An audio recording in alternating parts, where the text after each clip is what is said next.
Kalau di kekristenan itu Yesus itu mati disalib pada jam 12 siang hari Jumat, kemudian jam 3 sore dinyatakan meninggal, kemudian 3 hari kemudian katanya tepatnya hari Minggu pagi jam 9 sudah bangkit. Gitu ya. Kemudian 40 hari berikutnya ya Yesus naik ke surga. Nah ini ya, maka nanti ada peringatan lagi kenaikan Isa Al-Masih. Emang ada apa sih ya dengan peringatan ini?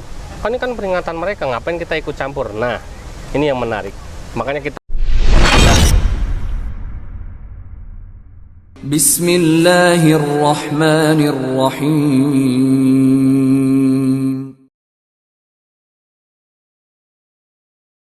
yang luar biasa, kita sekarang ada di Curug Sodong ya. Dia bisa dilihat di sini ya. Pemandangan air terjun yang luar biasa indah, ciptaan Allah, mahakarya Sang Pencipta yang luar biasa di daerah Sukabumi. Baik, kali ini kita akan bicara mengenai misteri Paskah. Nah, ini kan karena hari Jumat kemarin itu adalah tanggal merah. Kalau di kalender nasional itu tulisannya memperingatan kematian atau wafatnya Isa Al-Masih kan begitu. Nah, atau perayaan Jumat Agung ya. Yang kita yakini kalau di kekristenan itu Yesus itu mati disalib pada jam 12 siang hari Jumat, kemudian jam 3 sore dinyatakan meninggal, kemudian 3 hari kemudian katanya tepatnya hari Minggu pagi jam 9 sudah bangkit. Gitu ya. Kemudian 40 hari berikutnya ya Yesus naik ke surga. Nah ini ya, maka nanti ada peringatan lagi kenaikan Isa Al-Masih. Emang ada apa sih ya dengan peringatan ini? Kan ini kan peringatan mereka, ngapain kita ikut campur? Nah ini yang menarik. Makanya kita hadirkan Uncle Bob buat menjelaskan ini, karena memang ini ada sesuatu yang sangat penting untuk diketahui oleh umat Islam. Sekali lagi, tujuan kita membuat konten ini adalah untuk kaum muslimin ya, untuk mencerdaskan kaum muslimin, untuk memberikan edukasi kepada kaum muslimin, supaya kaum muslimin tahu bagaimana metode-metode pendangkalan akidah yang dilancarkan oleh kaum Nasrani. Nah, ada beberapa hal dari saya untuk awal ya. Nanti Uncle Bob akan menyempurnakan apa yang saya sampaikan. Yang pertama, penyebutan hari raya dengan menyebut nama Isa Al-Masih ini sudah menjadi masalah. Ya, mereka kan nyebutnya Yesus Kristus. Kenapa nggak disebut aja ya kematian Yesus Kristus? Kenapa harus Isa Al-Masih? Isa Al-Masih itu adalah penyebutan bagi umat Islam, kan begitu. Dan bagi umat Islam sudah jelas dalam Al-Quran ya, wa ma qataluhu wa ma sholabuhu walakin syubbiha lahum. Allah berfirman demikian. Dan Nabi Isa itu tidak pernah dibunuh, tidak pernah disalib ya. Yang disalib dan dibunuh itu adalah orang yang diserupakan dengan Nabi Isa. Sehingga di sini kalau ada peringatan kematian Isa Al-Masih ini jelas ada upaya untuk menipu umat Islam dong. Gitu ya. Sementara akidah umat Islam jelas menolak kematian dari Yesus, penyaliban Yesus, karena di Al-Quran dikatakan demikian. Nah, kalau dia pakai istilah Isa Al-Masih, pakai aja istilahnya sendiri kan begitu ya, Yesus Kristus. Nah, ini yang sangat penting juga perlu kita kupas dan kita bahas ya. Sehingga makanya berikutnya kita serahkan kepada Uncle Bob kita untuk mengungkap misteri-misteri yang lain yang ada dalam seputar perayaan Paskah ini gitu ya. Baik, tidak membuang waktu, kita persilahkan kepada Pak Donditan untuk bisa menyampaikan materinya. Silakan Pak Dondi. Baik, Assalamualaikum warahmatullahi wabarakatuh. Assalamualaikum warahmatullahi wabarakatuh. Tapi kan gini Tat, ngomong-ngomong, hari Jumat kemarin libur tanggal merah itu kan sebenarnya hari rayanya umat Nasrani kan, ya, Kristen kan, bukan hari rayanya umat Islam gitu kan. Ya. Jadi ya kalau mau disebut wafatnya Isa Al-Masih atau Yesus Kristus sih itu memang sudah apa namanya ya kebijakan pemerintah bahwa itu adalah hari libur umat Kristen gitu kan. Memang kalau di dalam Quran disebutkan bahwa Isa Al-Masih kan tidak dibunuh dan tidak disalib. Ya memang perlu kedewasaan sih ya kalau dalam hal ini ya, perlu kedewasaan dalam memandang oh ini adalah kepercayaan umat Nasrani gitu kan. Kita sebagai umat Muslim mempercayai bahwa Isa Al-Masih alaihissalam tidak dibunuh dan tidak disalib, ya itu kepercayaan kita. Ya inilah bentuk apa namanya toleransi lah ya.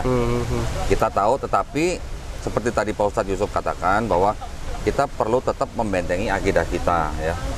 Kepercayaan mereka dengan disebut Isa Al-Masih atau Yesus Kristus mati di atas kayu salib itu kepercayaan Silakan, mereka. ya. Tapi kita juga harus tahu, kita juga harus paham, kita juga harus meneguhkan gitu akidah kita bahwa Yesus Kristus atau Isa Al-Masih itu tidak dibunuh dan tidak disalib menurut Al-Quran. Al-Quran. Baik. Nah, kalau kita bicara Paskah lagi ya, kita bicara dari ke belakang dulu nih. Apa sih Paskah itu? Gitu ya. Iya, iya. Paskah itu kan sebenarnya kan hari rayanya awalnya nih, hari rayanya umat Yudaisme, Betul. gitu ya. Mereka merayakan Paskah itu untuk merayakan pembebasan bangsa mereka, ya leluhur Dari- mereka, ya. bangsa Israel keluar dari Mesir, Dari Mesir, gitu ya. ya. Ceritanya kan cukup panjang.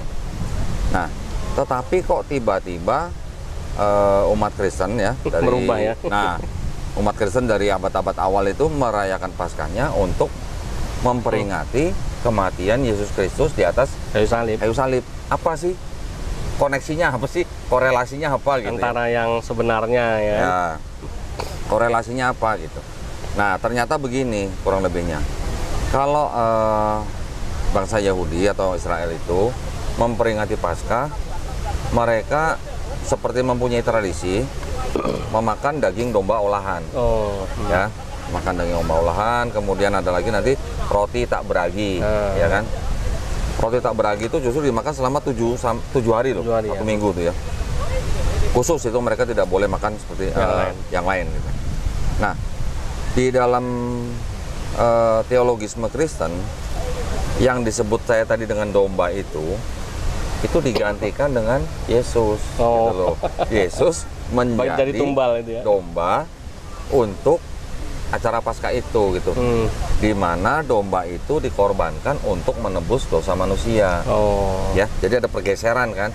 Ada pergeseran makna yang tadinya nih domba ini untuk merayakan pembebasan bangsa Israel dari Mesir. Firaun ya, dari Mesir ya. Yang ini dombanya untuk membebaskan umat manusia dari Dosa. dosa gitu misalnya. Itu teologis ya. Kurang lebihnya seperti itu perbedaannya. Nah, tetapi kalau kita meninjau lagi ini, bener nggak sih Yesus mati 3 hari 3 malam gitu kan?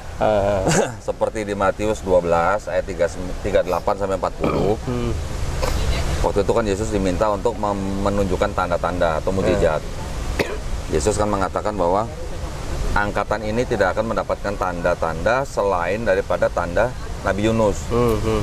Di mana dikatakan Nabi Yunus 3 hari di dalam perut ikan, 3 hari 3 malam ya di dalam perut ikan. Begitu juga anak manusia 3 hari 3 malam di dalam rahim perut bumi, atau istilahnya di dalam kubur gitu kan.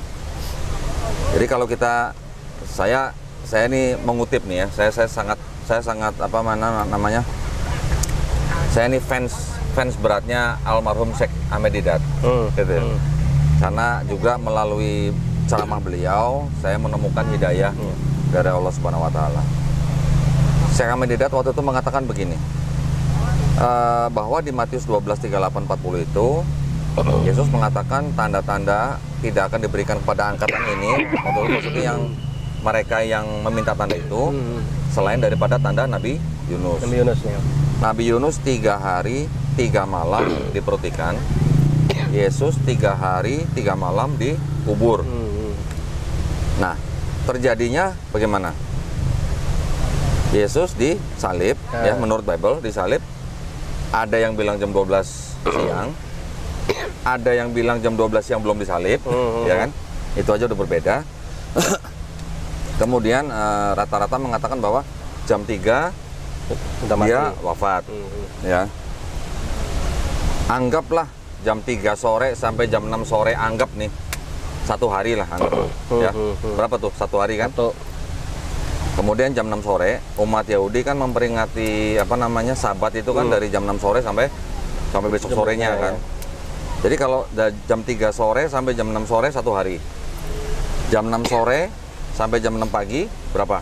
1 malam kan? Ya. Sabtu pagi jam 6 sampai Sabtu sore jam 6 Dua. 1 hari. Berarti 2 hari kan? Kemudian jam Sabtu sore jam 6 sampai pagi. sampai Minggu pagi 1 malam. 1 malam. Berarti udah 2. Berarti baru 2 hari 2 malam. Kok bilangnya 3 hari 3 malam gitu? Dari mana? Makanya. Itu nggak ketemu gitu loh. Sekarang kalau mau dibilang Jumat Agung, berarti kan pasti hari Jumat. Ada teori yang mengatakan bahwa itu ternyata disalibnya bukan hari Jumat gitu. Oh gitu. Hari sebelumnya gitu. Jadi biar ngepas-ngepasin jatuhnya hari Minggu gitu. 3 hari 3 malam.